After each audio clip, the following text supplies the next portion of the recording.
La mayoría de nosotros somos conscientes de lo crucial que es el agua para la vida en la Tierra.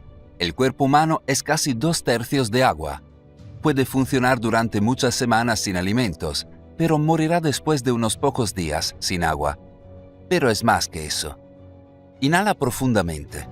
El aire que inhalas contiene moléculas de agua, las mismas moléculas de agua que inhalaron nuestros antepasados, las mismas moléculas que hicieron crecer cada trozo de alimento que hemos comido. A través del agua estamos conectados con todos y todo lo que ha vivido o vivirá en la Tierra.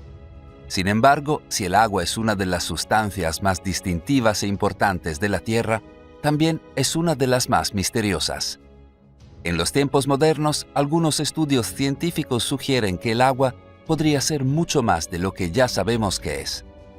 No solo es una sustancia inerte que da vida, sino quizás una que vive en sí misma y una que recuerda.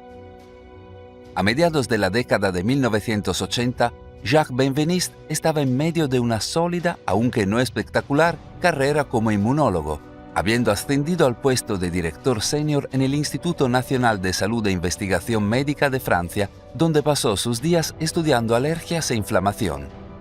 Gran parte de su modesto éxito se debió a un nuevo método que había descubierto para detectar alérgenos en un nivel muy sensible, su pequeña contribución a la ciencia moderna. Poco sabía Benveniste, sin embargo, que sería este método el que cambiaría su vida para siempre, empujándolo fuera de su simple existencia en el establecimiento científico y hacia lo nuevo y desconocido. Sucedió inesperadamente un día, cuando uno de los jóvenes médicos del equipo de investigación de Benveniste preguntó si podían usar su método para probar la eficacia de las diluiciones homeopáticas. La homeopatía es una práctica médica alternativa que cree que lo similar cura a lo similar, que una sustancia que causa ciertos síntomas puede usarse para eliminar estos síntomas. Según los homeópatas, una sustancia puede diluirse muchas veces en agua hasta que no quede nada. Luego, este agua, a pesar de no poseer físicamente nada de la sustancia original, puede usarse para tratar los síntomas. Cuanto más diluida esté la sustancia, creen los homeópatas, más potentes son sus poderes curativos. El estudiante de Benveniste quería examinar el agua que poseía una sustancia que luego se había diluido, para ver si había alguna base científica detrás de las creencias homeopáticas. De esto, Benveniste se mostró escéptico, respondiendo: «Pruebe si quiere, pero no tendrá ningún efecto. Las diluiciones altas son simplemente agua». La afirmación de Benveniste no era nada inusual para la ciencia convencional, que durante mucho tiempo menospreció a la homeopatía. Excepto que, cuando él y su equipo se aventuraron a realizar el estudio, lo que encontraron los sorprendió.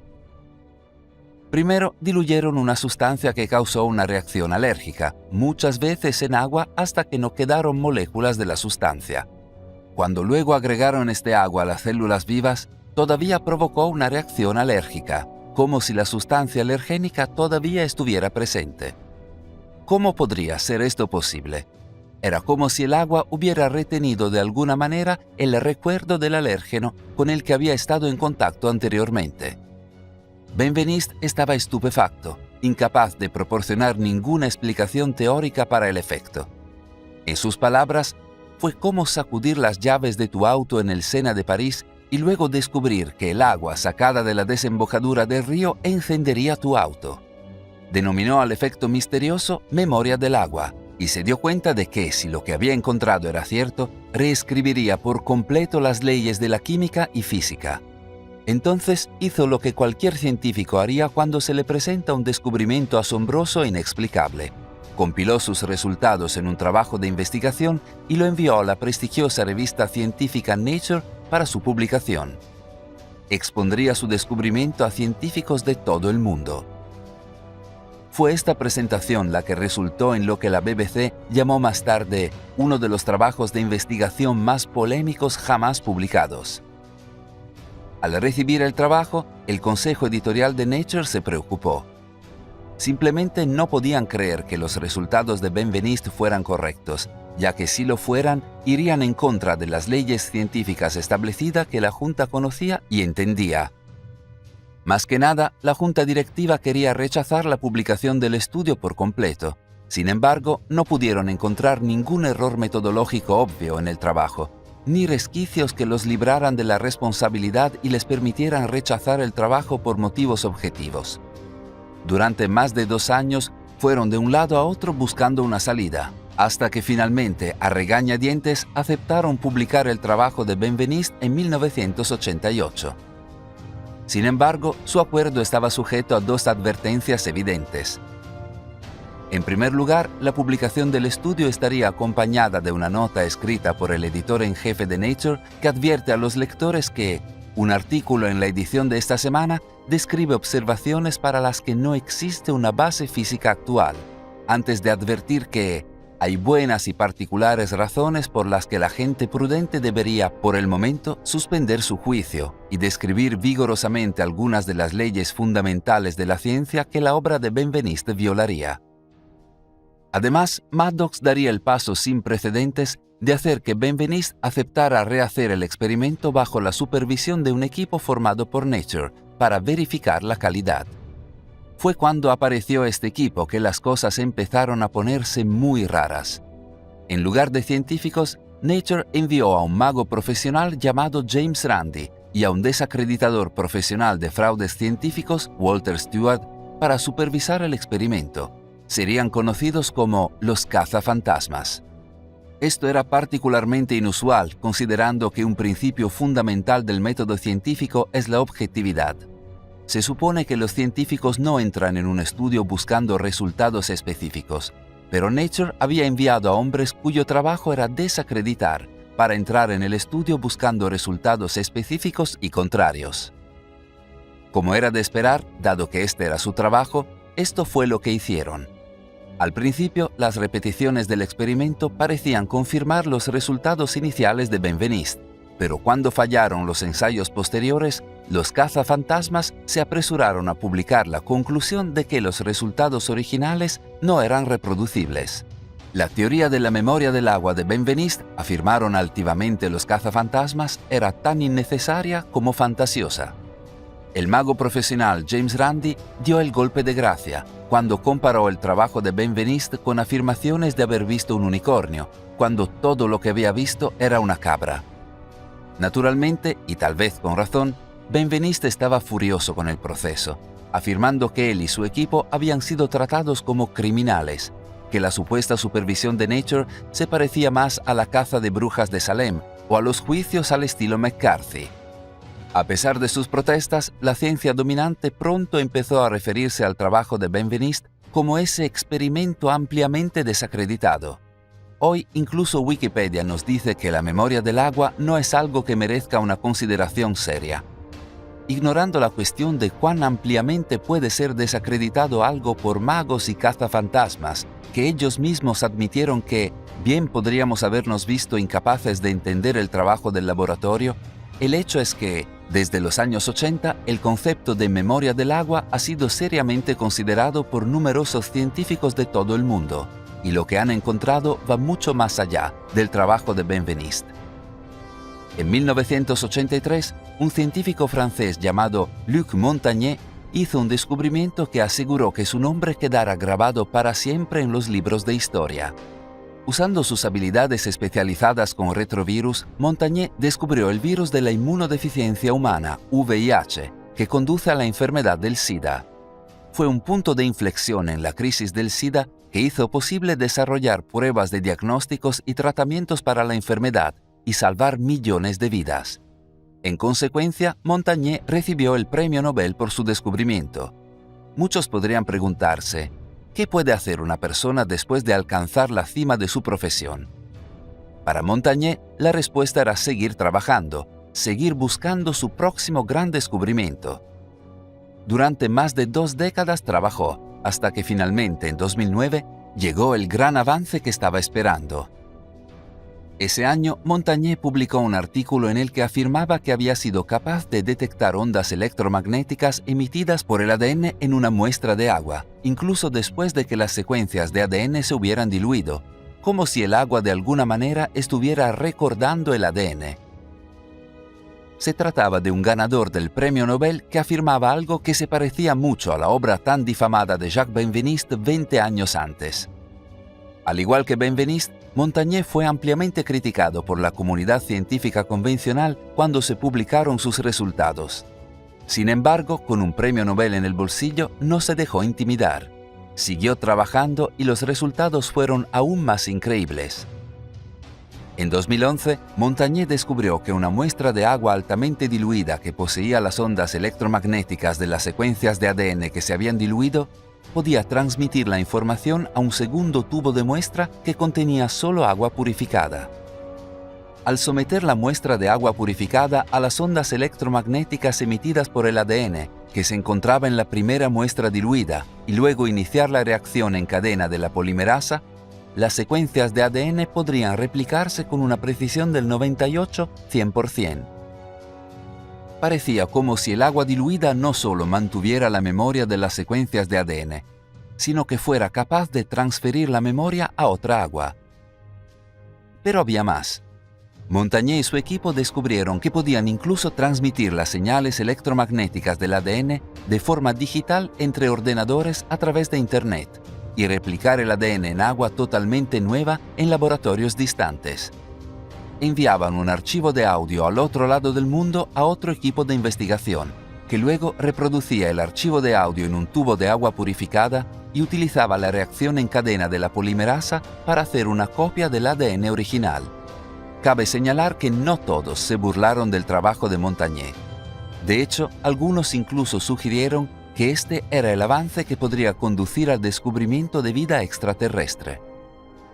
Si el agua puede guardar la memoria de las secuencias de ADN que, por el método de Montagné, permite replicar este ADN en los laboratorios de todo el mundo, entonces, ¿por qué, se preguntaron algunos, no podría utilizarse este mismo método para replicar el posible ADN alienígena atrapado en el agua que se encuentra en asteroides y cometas? Quizás este agua contenga secuencias de ADN de vida extraterrestre que, con las herramientas adecuadas, podríamos replicar y examinar. A través de su increíble trabajo, Montagné se abrió camino de regreso a la ciencia convencional e incluso organizó un evento sobre la memoria del agua en las Naciones Unidas en 2014. Sin embargo, como Benveniste antes que él, Montagné a menudo habló sobre la oposición y la burla que enfrentó por parte de la comunidad científica. En una entrevista describió una especie de miedo en torno a este tema. ¿Cómo? Cuando se trataba de trabajos sobre la memoria del agua, las revistas científicas tenían miedo de publicarlo debido al terror intelectual de las personas que no lo entienden. Pero independientemente del terror intelectual que invoca la memoria del agua, el trabajo de científicos como Luc Montagné continúa. De hecho, casi al mismo tiempo que Montagné trabajaba con la memoria del agua y el ADN, otro científico adoptaba un enfoque diferente del fenómeno. En 2007, Martin Chaplin, especialista en las propiedades de las moléculas de agua, propuso una explicación de cómo podría ser posible la memoria del agua. En primer lugar, una molécula de agua es un dipolo, con un extremo cargado negativamente y el otro cargado positivamente. El extremo negativo de una molécula puede atraer el extremo positivo de otra, y es a través de esta atracción que se forma la estructura del agua. En su mayor parte, esta estructura es fluida y de corta duración, cambiando constantemente. Excepto que, dentro de estas formas en constante cambio, existen ciertas formaciones estables conocidas como racimos, en las que las moléculas individuales pueden reemplazarse sin afectar la estructura global. Según Chaplin, estos racimos estadísticamente estables pueden contener el secreto de la memoria del agua, lo que permite que el agua retenga información sobre cualquier cosa con la que haya estado en contacto, para de hecho retener una imagen de cualquier sustancia dentro de su núcleo molecular. ¿Será realmente posible que el agua alguna vez registre una historia de su relación con el mundo a través de grupos moleculares? Y si es así, ¿qué está haciendo con esta información?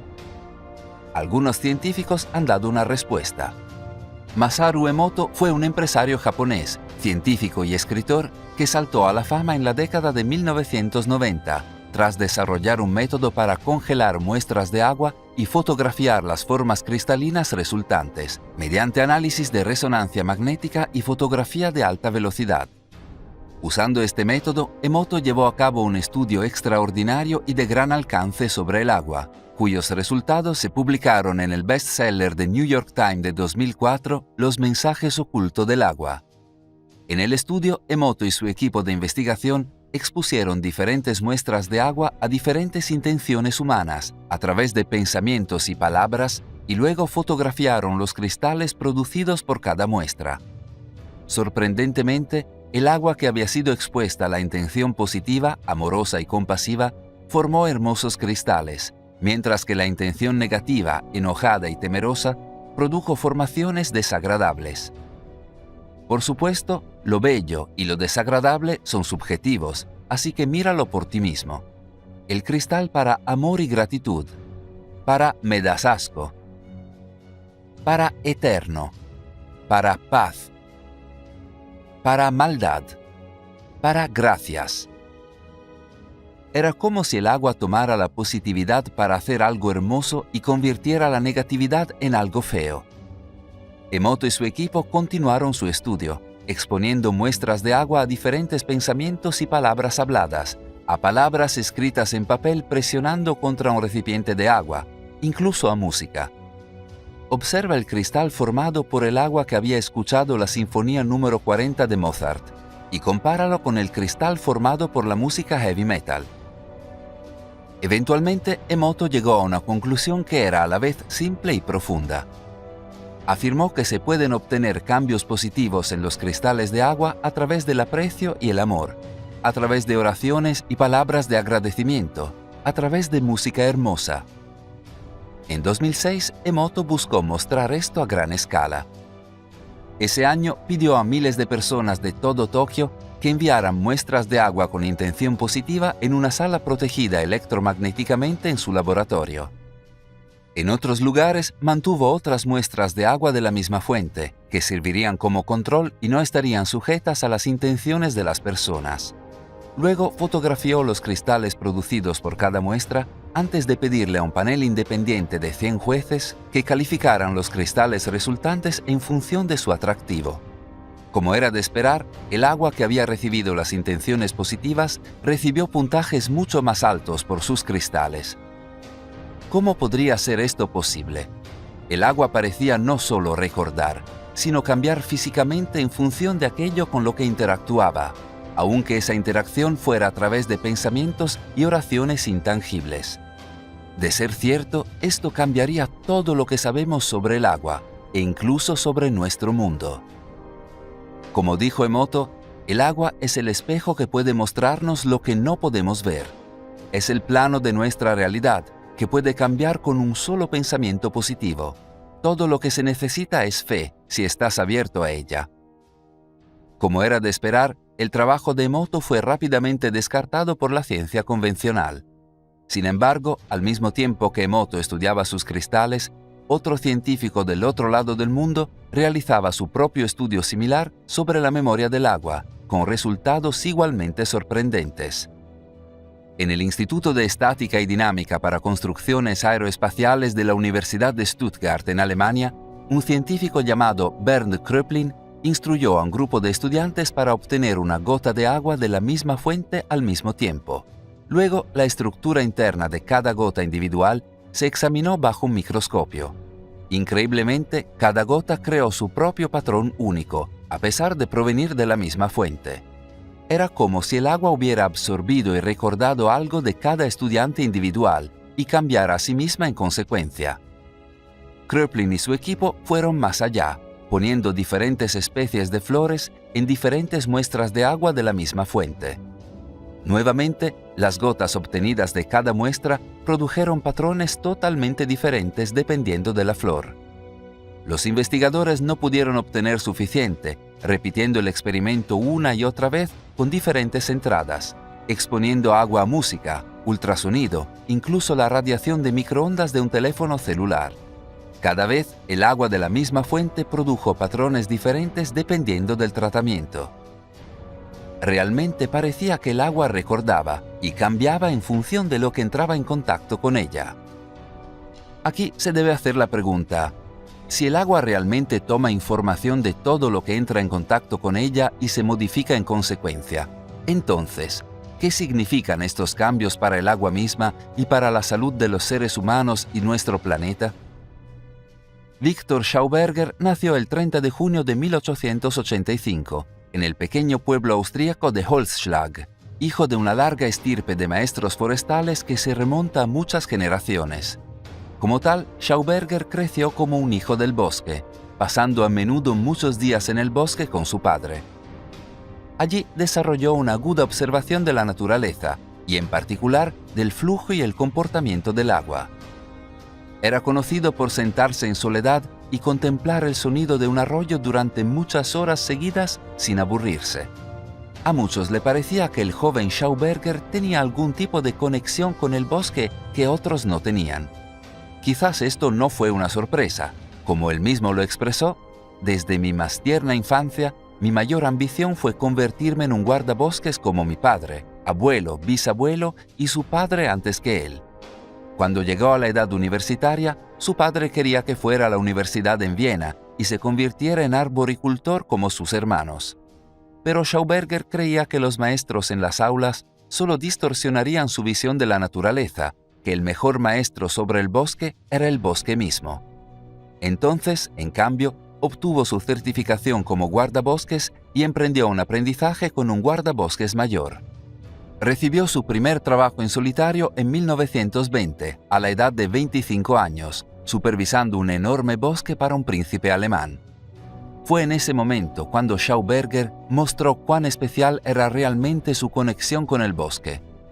Primero, usó su comprensión única sobre cómo fluía el agua y cómo quería fluir para inventar un método para transportar troncos desde una montaña conocido como el Canal de Troncos. El invento pondría a Schauberger en el mapa después de que redujo los costos de transporte de la madera a una décima parte e hizo que el príncipe alemán ganara fantásticas cantidades de dinero. Continuó a lo largo de la década de 1920 solicitando patentes para nuevos inventos casi todos los años. Se hizo famoso por su conocimiento y se ganó el apodo de El Mago del Agua.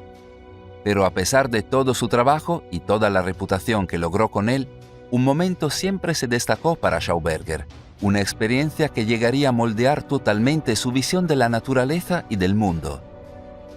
Mientras visitaba un remoto distrito en las montañas con unos viejos cazadores, Schauberger fue llevado a una antigua cabaña de piedra que cubría un manantial natural utilizado durante mucho tiempo por los cazadores. En algún punto, los cazadores decidieron derribar la cabaña, vieja y decrépita como estaba. Pero cuando lo hicieron, el manantial se secó casi instantáneamente, lo que, según insistieron los cazadores, nunca había ocurrido antes. Había que hacer algo, ya que necesitaban este manantial. ¿Pero qué? Finalmente, alguien hizo la inusual y quizás desesperada sugerencia de que la cabaña debía ser reconstruida. Increíblemente, cuando se reconstruyó, el agua volvió casi inmediatamente. Era casi como si el agua tuviera recuerdos de las piedras y regresara cuando redescubriera su presencia, desafiando la gravedad para buscar las piedras desde debajo de la tierra. Cuanto más pensaba Schauberger en este manantial, más claro se le hacía. El agua no era solo una sustancia químicamente inerte. No, el agua estaba viva. En sus palabras, considero el agua como la sangre de la tierra. Su proceso interno, aunque no idéntico al de nuestra sangre, es muy similar. Es este proceso el que le da al agua su movimiento. A partir de sus años de experiencia, Schauberger propuso que el agua viva giraba y pulsaba de formas muy específicas cuando estaba saludable, lo que le permitía mantener la pureza y la función. Por el contrario, el agua podría morir si se le trataba mal. Su vitalidad dependía de cómo fluía, siendo el agua de manantial natural la mejor y más saludable opción, ya que brotaba de un entorno virgen dentro de la tierra. A partir de esta percepción, Schauberger se volvió temeroso de las formas en que los humanos usaban y trataban el agua en los tiempos modernos, empujándola a través de largos canales rectos en dispositivos cilíndricos que no se encuentran en la naturaleza, a través de muchas curvas cerradas en ángulo recto, a diferencia de las suaves curvas de un arroyo o río. Schauberger creía que este tratamiento causaba la ruptura de la estructura natural del agua. Si el agua era un ser vivo, entonces así era como moría. Lo que esto significaría para el planeta y los seres humanos que dependen del agua para su supervivencia aterrorizaba a Schauberger. De hecho, pasó los últimos años de su vida trabajando intensamente en el desarrollo de un dispositivo que produjera agua viva, simulando el movimiento de los arroyos de montaña. Por esto, muchos en la ciencia tradicional se burlaron de él, a lo que él respondió: «Me llaman desquiciado. La esperanza es que tengan razón. No tiene mayor o menor importancia que otro tonto deambule por la tierra. Pero si yo tengo razón y la ciencia está equivocada, entonces que el Señor Dios tenga misericordia de la humanidad». La pregunta de cómo la manera en que manejamos nuestro suministro de agua afecta el agua misma ha sido explorada en tiempos más modernos por un tal Masaru Emoto. Usando el mismo método con el que examinó el agua cargada de intención humana, Emoto estudió los cristales producidos por muestra de agua de diferentes fuentes. Sorprendentemente, Emoto descubrió que el agua de los manantiales de las montañas producía hermosos cristales, mientras que el agua del grifo de las ciudades japonesas formaba cristales incompletos, y el agua del grifo de Londres, Inglaterra, no formaba ningún cristal. Décadas después de que Schauberger teorizara que el agua era un ser vivo que podía morir, parecía que Emoto estaba mostrando que, de alguna manera, algo andaba mal con el agua en las ciudades, el agua transportada y tratada por medios no naturales. ¿Pero qué? En 2005, un equipo de biofísicos rusos dirigido por Konstantin Korotkov viajó a una región remota de Venezuela para realizar un estudio innovador. Su destino era Roraima, un área cuyas aguas nunca habían estado en contacto directo con humanos, conocida por las tribus locales como la madre de todas las aguas. Durante 3 días, los científicos viajaron a través de la sabana venezolana, a través de selvas y finalmente subieron una pared de 800 pies para llegar a la cumbre de Roraima, donde el agua se encontraba en un estado virgen único. Su misión era probar el agua allí, usando un dispositivo que Korotkov había desarrollado para medir el brillo electrofotónico alrededor de personas, plantas, objetos y sí, agua. En pocas palabras, medirían las propiedades energéticas de la madre de todas las aguas. Korotkov y su equipo plantearon la hipótesis de que las aguas de Roraima podrían tener 2 o incluso 10 veces la energía del agua normal. Pero cuando comenzaron sus análisis, los resultados los sorprendieron. El agua de Roraima no era 2 veces más activa, ni 10 veces, sino 40.000 veces más activa que el agua normal. Sus propiedades energéticas eran tan grandes que Korotkov y su equipo concluyeron que el agua de Roraima y el agua normal eran sustancias fundamentalmente diferentes. Más increíbles fueron los efectos que tuvo el agua de Roraima en el equipo de investigación mientras estaban allí. Usando el mismo dispositivo que se usaba para medir las propiedades energéticas del agua, Korotkov descubrió que el campo de energía de los miembros de su equipo aumentaba drásticamente cada vez que estaban en la cumbre de Roraima. Donde Masaru Emoto había demostrado en su trabajo que el agua de la ciudad parecía estar enferma de alguna manera, aquí Korotkov estaba mostrando que las aguas vírgenes de Roraima parecían estar rebosantes de energía y vida, e incluso parecían capaces de transferir estas propiedades energéticas a la gente a su alrededor. Por esta razón, muchos en los últimos tiempos, como Schauberger, han dedicado sus vidas a intentar inventar una forma de devolver el agua a un estado más natural y virgen, antes de que fuera afectada por la humanidad, para en efecto darle vida. Esta agua viva a menudo se llama agua estructurada. En 2014, un científico llamado Guy Deschamps publicó los resultados de 5 años de investigación sobre sujetos que bebían agua estructurada de un dispositivo estructurador que él había inventado. Según Deschamps, los sujetos vieron un aumento del 80% en sus campos de energía después de un solo vaso. Estudios similares que examinan los efectos de beber agua viva en lugar del agua que sale de los grifos en las ciudades o incluso agua embotellada continúan hasta el día de hoy con resultados similares. Pero la idea de que el agua puede estar viva o muerta, energética o no, es algo que se remonta mucho más allá de la ciencia moderna. Muchas tradiciones humanas hablan de fuentes de agua bendita curativa, desde el río Ganges en la India hasta el agua sagrada del santuario de Nuestra Señora de Lourdes en Francia, pasando por manantiales curativos declarados en todo el mundo. Pero ve más allá y recuerda el experimento de Masaru Emoto que demostró que el agua podía infundirse con la intención humana. Nuestras tradiciones religiosas y espirituales de todo el mundo parecen seguir este concepto. Piensa en el agua bendita en el cristianismo, utilizada en el bautismo, o el lavado ritual antes de las oraciones diarias en el Islam. Piensa en cómo los monjes budistas cantan sobre el suministro de agua de la comunidad, o cómo en las tradiciones indígenas de América del Norte y del Sur, el agua puede ser ritualmente infundida con intención curativa por sacerdotes y chamanes. En cada caso, la creencia es la misma, que el agua se puede convertir en algo más si se trata correctamente. ¿No es este conocimiento antiguo lo que confirman los estudios modernos?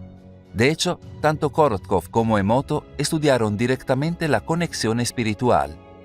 Korotkov estudió el agua sobre la que se cantaba en los monasterios rusos y descubrió que tenía una calidad energética mucho mayor que el agua común. Incluso trabajó con influencia mental remota sobre el agua, haciendo que los curanderos enviaran su influencia e intención a una muestra de agua de todo el mundo. Y nuevamente descubrió que los pensamientos de los curanderos causaron cambios significativos en los niveles energéticos del agua seleccionada. Emoto, por su parte, analizó las aguas de la represa Fujiwara antes y después de que recibiera una oración de 1 hora del reverendo Kato Hoki, el sacerdote principal del templo Jiuin, y descubrió que después de infundir oración en el agua, producía cristales mucho más hermosos. Quizás, como suele ser el caso, las tradiciones antiguas poseían un conocimiento que ha sido olvidado o descartado en los tiempos modernos sobre la vida del agua y cómo se puede cambiar. Pero si esto es cierto, la pregunta entonces es, ¿qué significa esto para nosotros en los tiempos modernos? ¿Cómo puede el conocimiento del agua viva, del agua con una memoria que cambia fundamentalmente lo que es, alterar nuestra comprensión e interacción con el mundo que nos rodea? Para responder a esta pregunta, podríamos volver a un último experimento realizado por Masaru Emoto, quizás el más infame y dramático. En el experimento, Emoto apartó 3 vasos de precipitados, cada uno con una taza de arroz cubierta con agua. Durante un mes, Emoto le repetía a uno de los vasos «gracias» todos los días. Al segundo vaso le repetía «eres un idiota» y al tercero no le decía nada en absoluto. Al final del mes, el arroz del vaso de gracias estaba fermentando bien y tenía un agradable aroma. Mientras tanto, el arroz del vaso de «eres un idiota» estaba negro y muerto. Y el arroz del vaso descuidado se había vuelto de un color azul verdoso por la podredumbre. Piensa en lo que esto sugiere. El agua infundida con vida a través de intenciones positivas conduce a un crecimiento saludable, mientras que el agua infundida con intenciones negativas o simplemente dejada en paz conduce a la podredumbre y la muerte. ¿Es posible que los humanos necesitemos agua viva para nuestra propia salud y vida? ¿Y que al beber el agua muerta que se encuentra en las ciudades modernas nos estamos de hecho envenenando? Piensa en la propagación desenfrenada de problemas de salud mental en los tiempos modernos, los asombrosos niveles de depresión y ansiedad. ¿Podría esto tener algo que ver con nuestra agua? ¿Nos estamos pudriendo por dentro como el arroz de Emoto? Para algunos, la solución a este problema percibido del agua es simple. Debemos beber agua viva de dispositivos estructurantes, como los creados por Schauberger y Lodechamp. De lo contrario, al menos podemos tomarnos el tiempo para orar, cantar o enviar buenas intenciones a un vaso de agua antes de beberlo, o a una tina de agua antes de bañarnos. En otras palabras, podemos y debemos, en el día a día, utilizar la memoria del agua y su capacidad de transformarse en algo vivo y saludable para nuestro propio beneficio. Otros, sin embargo, sugieren que nuestro conocimiento del agua viva y su increíble memoria pueden llevarse mucho más lejos en la búsqueda de la salud humana. De hecho, algunos estudios recientes incluso sugieren que el agua viva y su memoria podrían ser un factor crucial en el futuro de la terapia contra el cáncer, permitiendo la transmisión de sustancias curativas que actualmente no tienen forma de utilizar su función clínicamente. Y sin embargo, no se trata solo de los efectos directos del agua en la salud humana, sino de sus efectos potenciales en los alimentos que comemos. Schauberger, por su parte, siempre afirmó que el agua viva era mucho mejor para la agricultura, algo que numerosos estudios recientes ahora demuestran que es cierto. Por ejemplo, un estudio reciente del Centro de Tecnología del Agua de la Universidad Agrícola de Tamil Nadu en India les dio a los agricultores agua de un dispositivo estructurador y les indicó que regaran algunos campos con agua estructurada y otros con agua normal. Los resultados fueron un aumento sorprendente tanto en el crecimiento como en el rendimiento de los campos que utilizan agua estructurada, duplicando efectivamente la producción de cada cultivo de trigo, tomates, calabacines, pimientos verdes y frijoles. Otros estudios han demostrado que el uso de agua estructurada conserva el agua, mejora la salud del suelo, reduce la necesidad de pesticidas e incluso produce alimentos de mejor sabor con una mayor calidad nutricional. Es increíble pensar que en una era de crisis agrícola mundial provocada por el cambio climático, el agua viva podría ser la clave para alimentar al mundo. Con su inmenso potencial para la salud humana, la agricultura y la salud del planeta, es extremadamente extraño que gran parte de la ciencia convencional continúe ridiculizando y descartando los conceptos de agua viva y memoria del agua. No importa la cantidad de evidencia que surja, la ciencia convencional continúa retratando burlonamente a quienes trabajan en el campo, como lo hicieron con Jacques Benveniste desde el principio, como ampliamente desacreditados. Un artículo de Vox que habla de Masaru Emoto es indicativo de la actitud que adopta gran parte de la ciencia ante el tema. En él, los altos frentes del pensamiento tradicional explican: pocos científicos han tratado de desacreditar sus afirmaciones, ya que son tan evidentemente ridículas. En otras palabras, no es que hayan demostrado que los investigadores de la memoria del agua estén equivocados, es que les ofende la sugerencia de que siquiera lo intenten, de que incluso se les pidiera una prueba. ¿Por qué una actitud tan cerrada por parte de un establecimiento científico que seguramente sabe lo equivocado que ha estado en el pasado? John Maddox, el entonces editor en jefe de la revista Nature, quien se ocupó del artículo original de Benveniste sobre la memoria del agua, pudo haber proporcionado accidentalmente una respuesta cuando dijo: «Nuestras mentes estaban tan cerradas como no preparadas para cambiar toda nuestra visión de cómo se construye la ciencia». Pero eso es todo. A veces es necesario un cambio drástico de visión. La Tierra era plana hasta que dejó de serlo. Con lo que está en juego, este podría ser uno de esos momentos.